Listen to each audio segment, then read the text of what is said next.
आ गए रामानंद जी। मुझे लगा था आप नहीं आएंगे, लेकिन अब आ ही गए हैं तो गोष्ठी शुरू करते हैं। स्वामी जी आसन पर बैठ जाते हैं और एक सुयोग्य शिष्य की तरह कबीर साहिब जी अपने गुरु के आसन के पास जमीन पर बैठ जाते हैं। हे नाथ जी, आप पहले मेरे साथ गोष्ठी कीजिए। अगर मुझे ज्ञान चर्चा में हरा दिया तो ही मेरे गुरु जी से बात करना। अरे तू है कौन? तू छोटा सा बालक, तेरी आयु क्या है और तू गोष्ठी करेगा मेरे साथ? पता है मैं कौन हूँ? नाथ जी, मैं तो कबीर हूँ और मुझे मालूम है कि आप कौन हो। आप गोरखनाथ जी हो।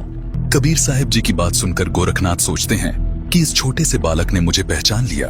तू छोटा सा बालक, तू कब से बैरागी बन गया? नाथ जी, जब से भय वैरागी, मेरी आदि अंत सुधि लागी। धूंधूकार आदि का मेला, नहीं गुरु नहीं था चेला।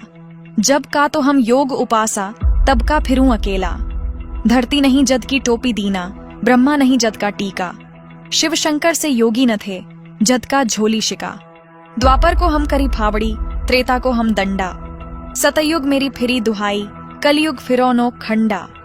गुरु के वचन साधु की संगत, अजर अमर घर पाया। कहें कबीर सुनो हो गोरख, मैं सबको तत्व लखाया।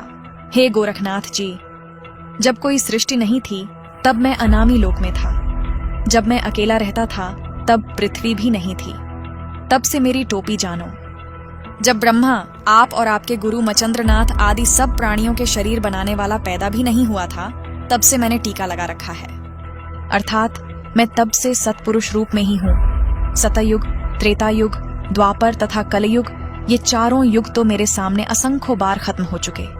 हमने सतगुरु वचन में रहकर अजर अमर घर सतलोक को पाया।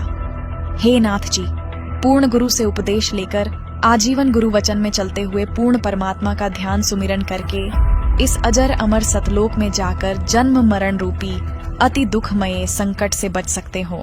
अरे कबीर, तू छोटा सा बालक और ज्ञान देता है गोरखनाथ को। तेरी आयु क्या है? सबसे बड़ा मूर्ख वो है जो मेरी आयु पूछता है, और आप मुझे बालक बता रहे हैं। जो बूझे सोई बावरा, क्या है उम्र हमारी? असंख्य युग प्रलय गई, तब का ब्रह्मचारी। कोटि निरंजन हो गए, परलोक सिधारी।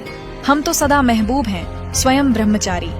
अरबों तो ब्रह्मा गए, 49 कोटि कन्हैया। 7 कोटि शंभू गए, मोरी एक नहीं प्लैया। कोटिन नारद हो गए, मोहम्मद से चारी। देवतन की गिनती नहीं है, क्या सृष्टि विचारी। नहीं बूढ़ा नहीं बालक, ना ही कोई भाट भिखारी। कहें कबीर सुन हो गोरख, ये है उम्र हमारी। असंख्य युग प्रलय में चले गए, तब का मैं अमर हूँ। करोड़ ब्रह्म भगवान मृत्यु को प्राप्त होकर पुनर्जन्म प्राप्त कर चुके हैं। अन्य भगवान जिसका तुम आश्रय लेकर भक्ति कर रहे हो, वे नाशवान हैं। फिर नाथ जी आप अमर कैसे हो सकते हैं? अरबों तो ब्रह्मा मर चुके हैं और 49 करोड़ बार कृष्ण जी की मृत्यु हो चुकी है तथा 7 करोड़ बार शिव जी मर चुके हैं। लेकिन मेरी एक पल भी आयु कम नहीं हुई है। मैं अमर पुरुष हूँ। केवल सत्य पुरुष ही अजर अमर परमात्मा है तथा उसी का सतलोक अमर है, जिसे अमर लोक भी कहते हैं। वहां की भक्ति करके भक्त आत्मा पूर्ण मुक्ति होती है, जिसका कभी मरण नहीं होता। हे गोरखनाथ जी, ये उपलब्धि सोहम शब्द के जाप से प्राप्त होती है, जो उसके मर्म भेदी गुरु से मिलता है। उसके बाद फिर सार नाम मिलता है और सतलोक में वास तथा सतपुरुष की प्राप्ति होती है। करोड़ों नारद तथा मोहम्मद जैसी पवित्र आत्माएं जन्म कर मर चुकी हैं। देवताओं की तो गिनती भी नहीं। फिर आम मानव शरीरधारी प्राणियों तथा जीवों का तो हिसाब क्या लगाया जा सकता है। मैं न बूढ़ा न बालक, मैं तो जवान रूप में रहता हूँ, जो ईश्वरीय शक्ति का प्रतीक है। ये तो मैं लीलामयी शरीर में आपके समक्ष हूँ। ये सुनकर गोरखनाथ जी और क्रोधित हो जाते हैं और अपने त्रिशूल के ऊपर के भाग पर सिद्धि से उड़कर बैठ जाते हैं। कबीर, यदि तू इतना महान है तो मेरे बराबर में आकर बातें कर। हे नाथ जी, हम ज्ञान गोष्ठी के लिए आए हैं, न कि ये नाटक करने के लिए। आप नीचे आकर ज्ञान चर्चा करो ताकि जनता को सच्चाई का पता लग सके। तेरे पास कोई सिद्ध शक्ति नहीं है। तू और तेरा गुरु दुनिया को गुमराह कर रहे हो। आज तुम्हारी पोल खुलेगी। अगर शक्ति है तो आओ बराबर में, यहीं चर्चा करेंगे, नहीं तो हार स्वीकार कर लो। ठीक है गोरखनाथ जी। कबीर जी अपनी कुर्ते की जेब से 150 फीट लंबी धागे की रील निकालते हैं और उसके एक छोर को पकड़कर सीधा ऊपर की तरफ फेंक देते हैं। धागा सीधा खड़ा हो जाता है और कबीर साहिब जी उस धागे के अंतिम छोर पर जा बैठते हैं।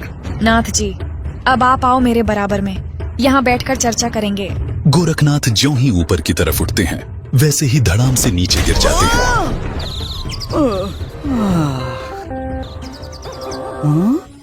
हे कबीर जी, कृपया नीचे आ जाइए और अपने दास पर दया करके अपना परिचय दीजिए। आप कौन शक्ति हैं और किस लोक से आए हैं? हे गोरखनाथ जी, मैं तो अवगत स्थान सतलोक से आया हूँ। मैं तो स्वयं शक्ति से बालक रूप बनाकर काशी में एक लहर तारा तालाब में कमल के फूल पर प्रकट हुआ, जहां से नीरू नीमा नामक जुलाहा दंपति मुझे अपने घर ले आए।